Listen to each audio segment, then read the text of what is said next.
The Carolina Panthers face a must-win game against the Detroit Lions tomorrow on Christmas Eve. Will they deliver Christmas joy, or will we get a lump of coal once again here in Carolina? We'll break it all down right here on this Friday mailbag edition of Locked On Panthers.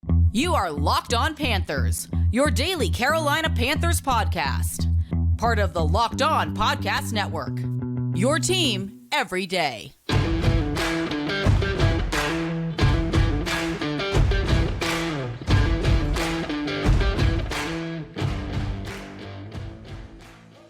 Welcome into another edition of the Locked On Panthers podcast, a part of the Locked On Podcast Network. I'm your host, as always, Julian Council, talking Carolina Panthers with you every Monday, Tuesday, Wednesday, Thursday, and Friday, and of course, tomorrow on Christmas Eve. We are finally to Christmas Day. Very excited for the holiday season that is here and excited to not be having to go to work until the new year. So excited to get into all of that. Again, guys, make sure to watch our show, subscribe to the show on our Locked On Panthers YouTube channel, where, yes, I will be live following tomorrow's Carolina Panthers Detroit Lions game at Bank of America Stadium. You can also check out the podcast wherever you listen to your favorite podcast. Just be sure to rate, review, and subscribe so you never miss a single edition of the week of Locked On Panthers. And of course, follow me on Twitter at Julian Council, where every single Friday, like today, I answer weekly Friday mailbag questions. So either at me or DM me to participate in next week's edition of the weekly Friday mailbag on Locked On Panthers. This podcast is sponsored by BetterHelp. It's not a crisis line. It's not a self-help. It's professional therapy done securely online, available to people worldwide. And they have a special offer for my listeners. Get 10% off your first month at betterhelp.com/locked-on. All right, the Carolina Panthers, the Detroit Lions playing tomorrow afternoon on Christmas Eve. No game on Sunday, at least the Panthers. I think there's 3 NFL games on Christmas Day, but which belongs to the NBA. But we'll see how that works out this year for the NFL. But either way, the Carolina Panthers play what I think is a must-win game against the Detroit Lions on Saturday afternoon here at home. I say it's a must-win because if the Panthers do not win, it's hard to see a path back for them to make the playoffs. They got lucky last week that the Buccaneers blew a 17-point lead at home against a Cincinnati Bengals team that, yes, was better than Tampa Bay. And the result that happened was not surprising.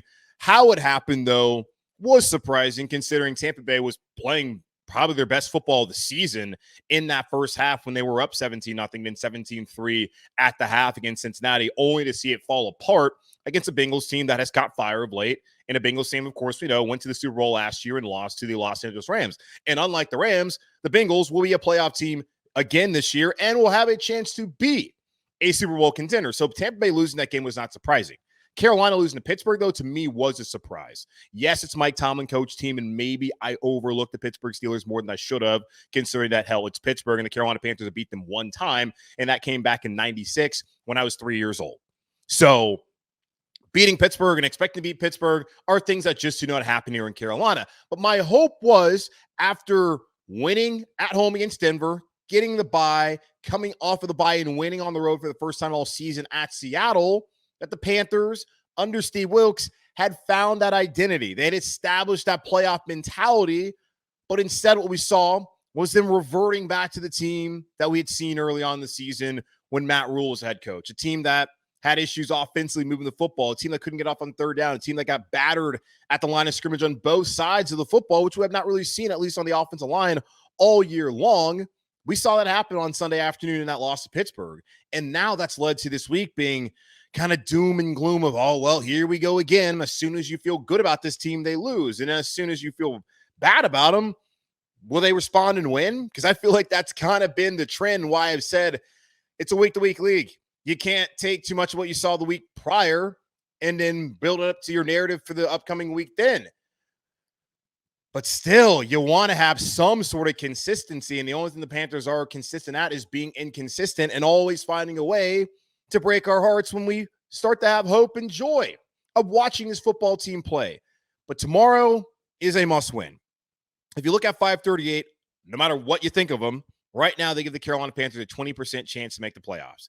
If the Panthers win, they would elevate that to a 31% chance to make the playoffs, with it still basically coming down to winning at Tampa Bay next Sunday.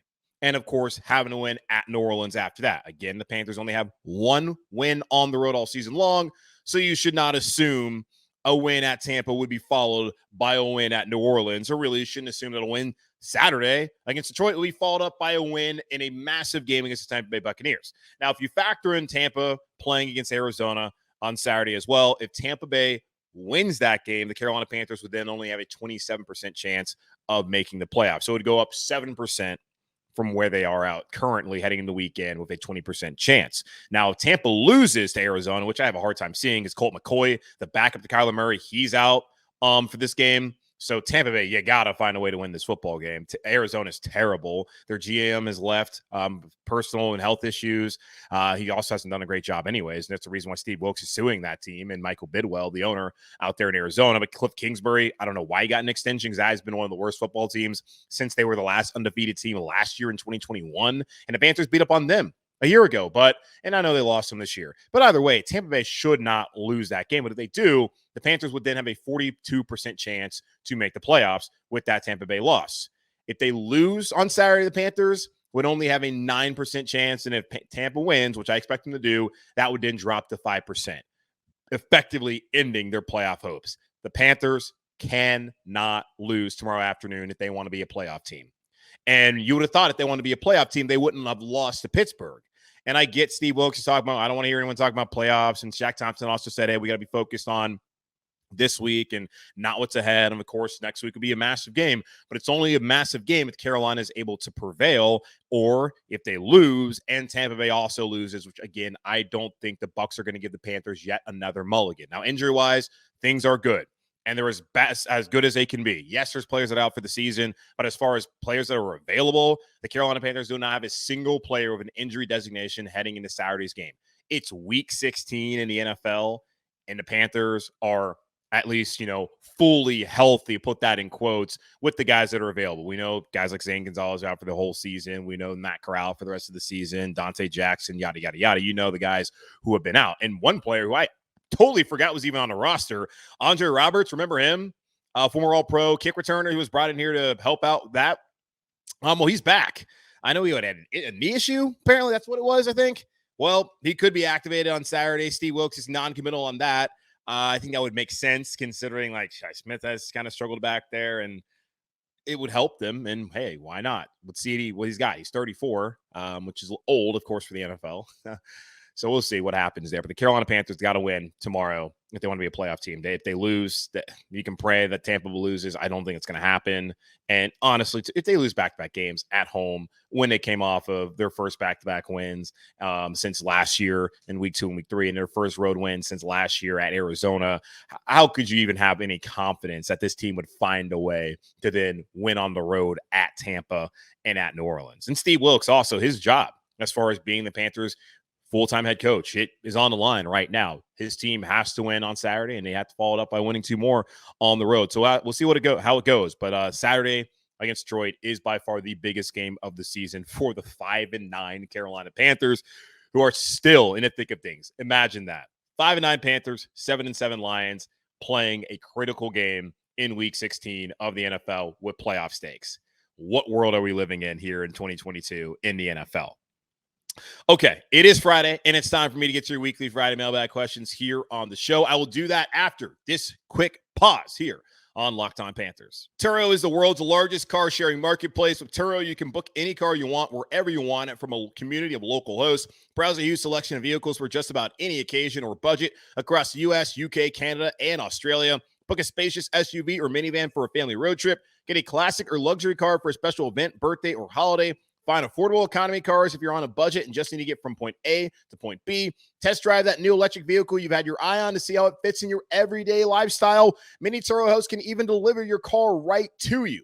Every trip is backed by liability insurance. Terms, conditions, and exclusions apply. Forget boring rental cars and find your drive at Turo.com. Did you know that driving high is considered driving under the influence? That's right. Driving under the influence of marijuana is against the law in every state, even in states where marijuana is legal. That means driving high could get you a DUI. And if you think law enforcement officers can't tell when you're driving high, you're wrong. Your friends can tell, your coworkers can tell, even your parents can tell.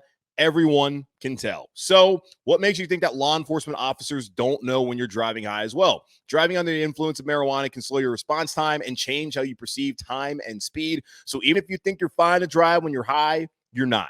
Because bottom line is, if you feel different, you drive different. And driving high is driving under the influence. So remember, drive high, get a DUI, paid for by NHTSA.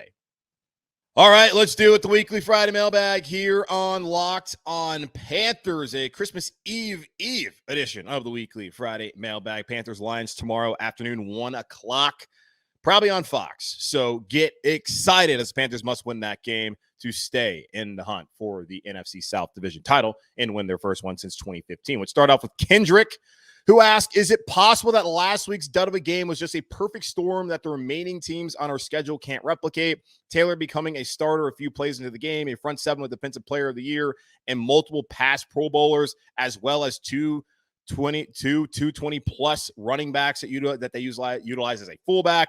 Maybe I'm drunk on hope, but think we just hit the one team on the schedule that was built to counter our style of ball. Yeah, certainly the Pittsburgh Steelers are known for their physicality, and that's led to 5-6 Super Bowls, however many they have.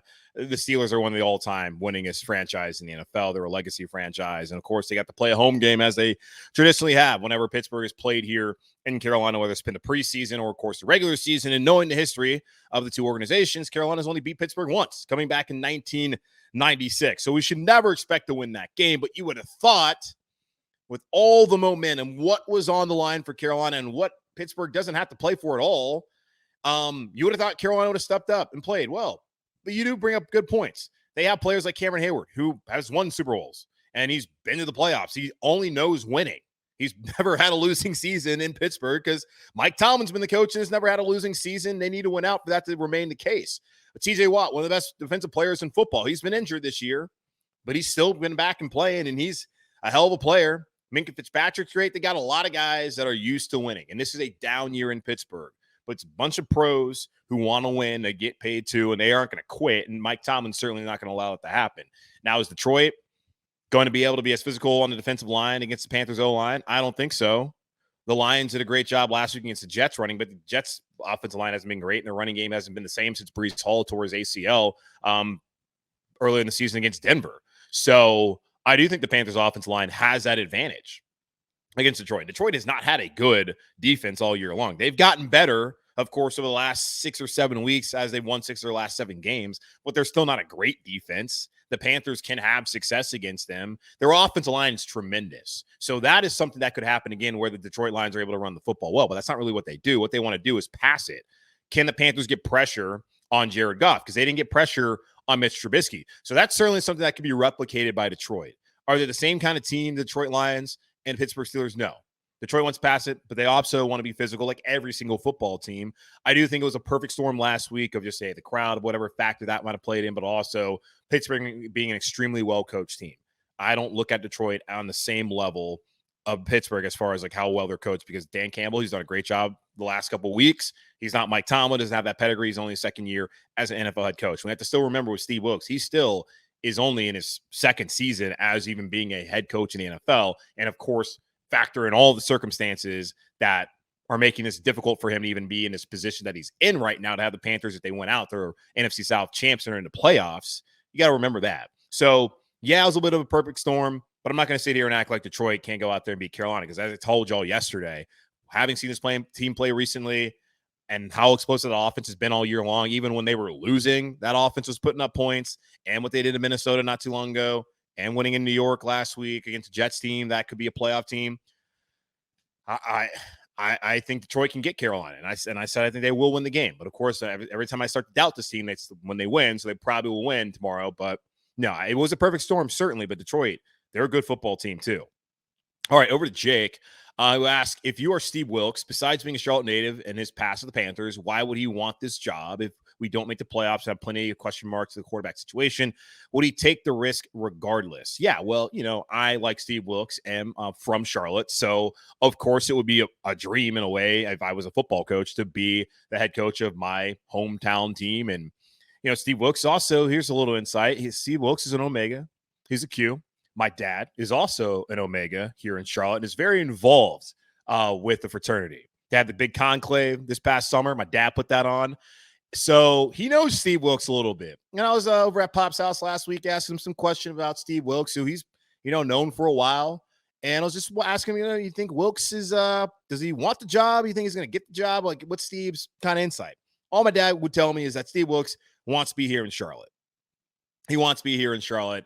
And I would be interested to see if that still is, if he's defensive coordinator, or maybe he takes a sabbatical from coaching. I don't know, but he wants to be here, home in Charlotte.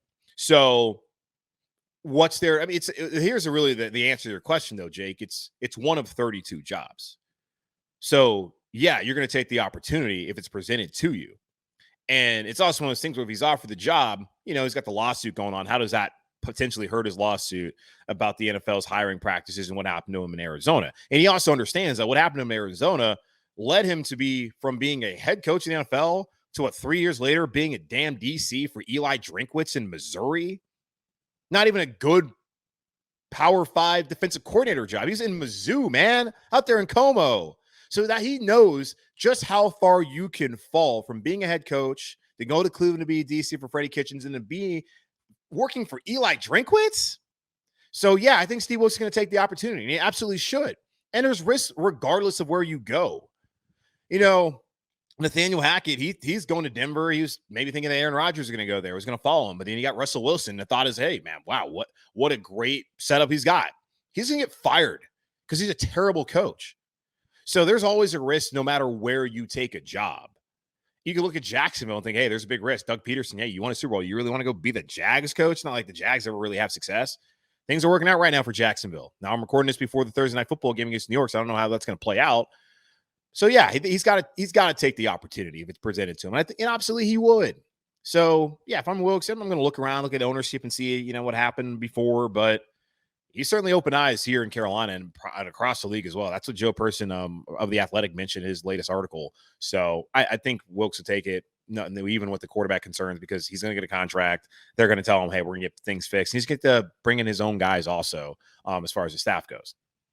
All right, over to Mark now. He says, my Christmas present to you is no draft questions till the Panthers draft position is actually solidified. Yes, thank you, Mark. That should be, and hopefully, well, not hopefully, but probably in 3-4 weeks' time, depending on how things go the next couple of weeks. Now, I don't think they're going to go very far in the playoffs, but still, we'll see how it works out. So this is his question. He said, regardless of who the next coach is, if Campen is retained, that's James Campen, the offensive line coach, and Ben McAdoo, the OC, is not, will the offensive line's blocking scheme remain intact? The O-line is coming together. Seems counterproductive to totally scrap the blocking scheme and start from scratch, even with a new OC. So Ben McAdoo is going to have probably a 3-year deal. Same thing with James Campen. Like, these assistants don't sign just for 1 year. They usually sign for about 3 years. And when there is, coaching change, like, those guys can get bought out by the owner as well if they're not retained here on this staff. And there's probably, some offset language in those deals. They go take another job. If I'm Steve Wilks, yeah, I would love for James Campen to stay. And really, it depends on who the OC is, because the OC is going to want probably his own guys as well as on his staff, people he knows. But the OC is also going to want to bring in his scheme. So the blocking scheme could be the same potentially, but I would imagine there's going to be obviously some changes because I don't think they're going to bring in the same style of coordinator as Ben McAdoo. But we'll see. It's really dependent on who the new OC is, because yeah, they're going to bring their offense and you're likely going to start from scratch. The important thing to note is the Panthers have all 5 of those starters under contract next year, and that's including Cade Mays as a backup. So really look at that more so than, hey, what will the blocking scheme be? As long as you got those guys back and they stay healthy like they have all season long, and the continuity, that is key for Carolina. All right, another one before we take a quick pause here from Adam. Says, hey, Julian, love the show. Thank you, Adam. If Steve Wilks were to become head coach, does he stick with Sam as his bridge, or PJ, or even possibly bring back Cam? Yeah, Cam Newton looks like he's done here in the NFL. No one's been banging on his door this year. I thought Cam did a great job of showing last year that he can be a good teammate as a backup, but his level of play obviously wasn't high. Neither has been Sam Darnold's. I'm not going to sit here and act like Sam's better than Cam. I'm not saying that at all, but it looks like the league's done with Cam. And as I've repeatedly told y'all, want more for Cam Newton than to come back here and be a part of this mess. Now, as far as PJ goes, we'll see. I think he's a restricted free agent again, so maybe they can bring him back at least for camp. He also was a Matt Rule guy. I don't know how Wilks feels about him. Not sure how Fitterer feels about him or the organization as a whole. Sam Darnold, he's got there's a possibility he could be a bridge guy maybe, but I do think I don't think it's very obvious that they're going to take a quarterback in the draft. Like, they're going to go get their guy. Is that the guy they really believe in? I don't know, but they're going to go get a quarterback, and that's the right move. And really Scott Fitter needs to kind of reset the clock a little bit for himself as a GM and go get a quarterback, because if he wants to be the GM here long term, he needs to find a solution there at that position, or he's going to be out on the street. Not really on the street. He'll be fine, but he'll be out of town, just like Matt Rule earlier this season. Okay, so let's take a quick pause here on the show, then come back and answer more of your weekly Friday mailbag questions here on Locked On Panthers. This episode of Locked On Panthers is brought to you by BetOnline. BetOnline.net is your number one source for sports betting info, stats, news, and analysis. Get the latest odds and trends for every professional and amateur league out there, from pro football to the college bowl season to basketball. They've got you covered at BetOnline.net. And if you love sports podcasts like this one, you can find those on BetOnline as well. They're always the fastest and the easiest way to get your betting info. Head to the website today or use your mobile device to learn more. BetOnline, where the game starts. All right, let's wrap up this weekly Friday mailbag edition of Locked On Panthers. Again, y'all follow me on Twitter at Julian Council, at me, DM me there on Twitter to participate next week on the weekly Friday mailbag, which will be on December 30th. So no holiday. If there's a holiday, there will not be a podcast, because you guys should be out there with your family or doing anything other than listening to me talk about this football team. Although I appreciate all of you for supporting the show all year long like you have, and for being such great listeners, and for always participating in the weekly Friday mailbag, even though sometimes it fluctuates as far as participation. But hey, they lost last week. I totally get it. I try to avoid podcasts of my favorite teams when the team loses as well. So I totally get how people respond and react when their team loses. All right, last couple of questions here on the weekly Friday mailbag on Locked On Panthers. Javon, or Jevin, I believe. Sorry, get your name probably wrong once or twice, maybe just once, hopefully only once, or maybe, well, forget it. He says, am I the only one who feels like he's watching a completely different team on defense every week? If we played the way we had played against the Seahawks in this game, we would have won, that being the Steelers game. I don't think losing CJ Henderson was the only factor. What do you think the source of inconsistency is, and which defense is going to show up against the Lions?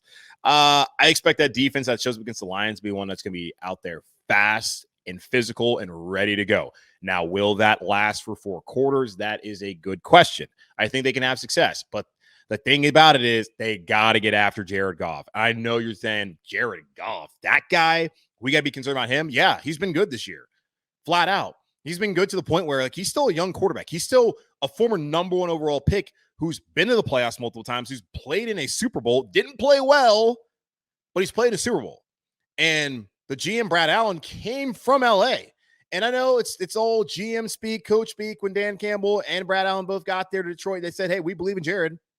Hell, they might believe in him, considering, like, if he can get the freaking Lions to the playoffs and a pass-happy offense, you got to give him props. So he's played well, and they have to be able to get pressure on him, because you got Penei Sewell, who, remember last year I was saying Penei Sewell or we riot, and the Lions took him, broke my damn heart, and they play him at right tackle. We had to wait a full year until we got Icky, which I'm happy we got Icky now. Damn, I wanted Penei Sewell. You also got Taylor Decker at left tackle. Like, they got a good offensive line, and Dan Campbell's an offensive line coach, so it's not a surprise that the offensive line there in Detroit is good, but they have to be much better.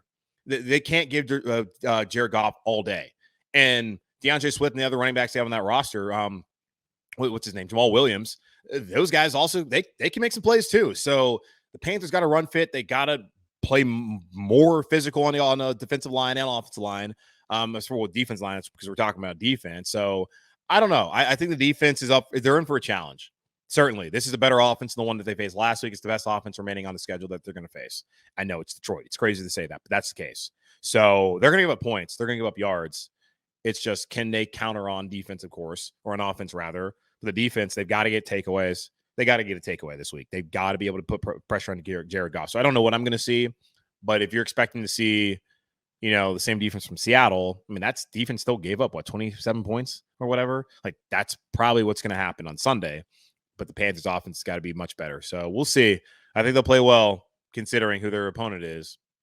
But I'm not going to sit here and act like they're going to go out there and just shut down Detroit. All right, got Eric now. He said, I don't have a question for this week, but can we just have the conversation that JC was statistically the best corner in the league and didn't make the Pro Bowl? Yeah, so I've actually been up in Highlands, North Carolina, the last couple days. Had up that was there Tuesday, Wednesday, came back on Thursday, just not too long before I recorded this podcast. So you got the Highlander Mountain House hat. Love that place. Go check it out. Not a free ad, but honestly, go check it out. If you've ever been up to Highlands, about 3 hours from Charlotte, I think about 2 from Atlanta, and not very far if you live in the Greenville area, the upstate of South Carolina. But yeah, so I missed that. I see Brian Burns once again. He's a Pro Bowler, but a starter this time. I think he was the only one on the Panthers team that was a Pro Bowler. From what I read right before I recorded this, it's weird to me. But J.C. Horn, like he missed some time, and he's had like 2 or 3 picks. I really don't know how this goes, y'all. The Pro Bowl, that's something that you can, of course, when it comes down to the end of the day, we talk about it, does it matter? Because it's only like a skills competition now instead of a game. But it does matter as far as, when you talk about legacy conversation. But really, when it comes to the Pro Football Hall of Fame, they go back and look at how many times you're a Pro Bowler, how many times you're an All-Pro, which I think is more important than All-Pro. And I don't think J.C. Horn's going to end up being an All-Pro. Probably not. Maybe he will if he continues to play well. But it's unfortunate that, like, hey, with 3 weeks left in the season, he could go out there and dominate, and this team could then also, in turn, go on a run, make the playoffs, and be like, oh, wow, J.C. Horn, he's really good. I just don't think there's that much attention on him because the Carolina Panthers are 5-9. I think that's what it is. Teams don't even want to throw to his side at this point in time. We saw last week what happened with Pittsburgh and how they were picking on Keith Taylor when C.J. Henderson went out. But even if C.J. Henderson would have played, they would have been picking on him. So yeah, J.C. Horn's a great player. Let's not get too caught up on like in the Pro Bowl stuff. It does seem ridiculous. I honestly, truthfully, have not seen the NFC players that they have ahead of him at cornerback. But he's gonna be a great player here, and as long as he stays healthy, he's gonna be All Pro. He's going to be Pro Bowler multiple times throughout his career. It didn't happen really what's effectively his rookie year because he missed so much time last year. But I'm not going to sit here and sweat it all that much. It'll happen eventually. All right. And our last question comes from A-Dub. If the Panthers can continue to win and also fall further back in the draft, what are the chances we could see them take someone like Darnell Washington or Michael Mayer? Both of those are tight ends, one from the University of Georgia, that being Darnell Washington, and the other, Michael Mayer, from the University or Notre Dame. I guess Notre Dame University. Yeah, Notre Dame University. No, either way, Notre Dame. That's what we call it. Notre Dame, the Golden Dumbers. Yeah, Mayer's great. I would love to see him. Darnell Washington, he's a freak, man. He's like 6'7". I don't know how they even tackle him in college. How they're going to tackle him in the NFL is something that is mind-boggling to me as well. Was it New Year's Eve? That's when the playoff is. Definitely watch him against Ohio State. Like Ohio State, they couldn't even tackle Michigan. They can't. You think they're going to tackle that guy? I might look like a fool after saying this, but whatever. He's great. Mayer's probably the more polished as far as like the pass catching tight end, which Carolina absolutely needs. For whatever reason, Matt Rule had no interest in getting a pass catching tight end. When they got one in Dan Arnold, they said, oh, well, damn, we lost JC. Let's go make a terrible trade for CJ Henderson as a panic move. And we've seen how that's worked out. Now, I don't think Dan Arnold's actually like lighting the world up there in Jacksonville either, but they have shown little interest in having anyone at that position to catch the football. And all that does is make your offense more predictable as far as, okay, they're going to throw it, they're going to go to the wide receivers because there's no one out there who's going to be a threat. Now, they've done a lot of these bootlegs in the last couple of weeks with Sam Darnold and dropping it down to Ian Thomas. That ain't it, y'all. As we've seen, doing that with Ian Thomas is not the same thing as what we saw with Wesley Wallace. It's not the same thing we saw with Greg Olsen for all those years. To have seen Greg Olsen have those 3 straight 1,000-yard receiving seasons when he literally was the only like receiver on the team, it's jarring to see where the Carolina Panthers are at now. I would love to see them take a Michael Mayer. The problem is they're going to get a quarterback in the first round. I know they're going to trade up. If they fall back and they make the playoffs, it's great to establish a winning identity for a franchise that's now set to have 5 straight losing seasons. But they can trade up, and that's part of the McCaffrey deal that helps them now. They got all those picks from San Francisco. They can trade up, get their guy if they need to.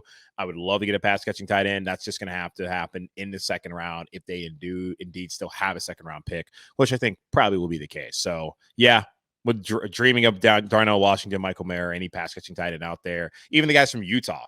Because, Brent Keithy, who tore his ACL early in the season from Utah, he's great. And the guy who took off, who became the dude after him, I can't remember his name, but those Utah tight ends, those guys are great. Give me one of those dudes. Give me anyone who catches football and play a tight end position, because what we have right now in Carolina ain't it.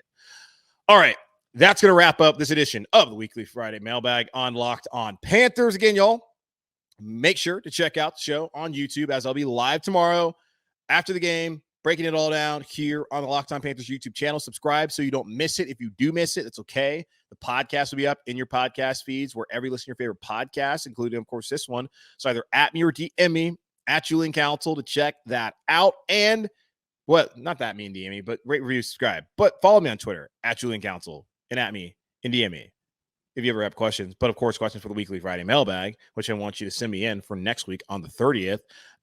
In the meantime, though, we don't really have much of a break because we'll be right back at it tomorrow. But until then, stay happy, be whole. As always, keep pounding. And I'll talk to y'all tomorrow, hopefully. Fingers crossed, following the Carolina Panthers win against the Detroit Lions.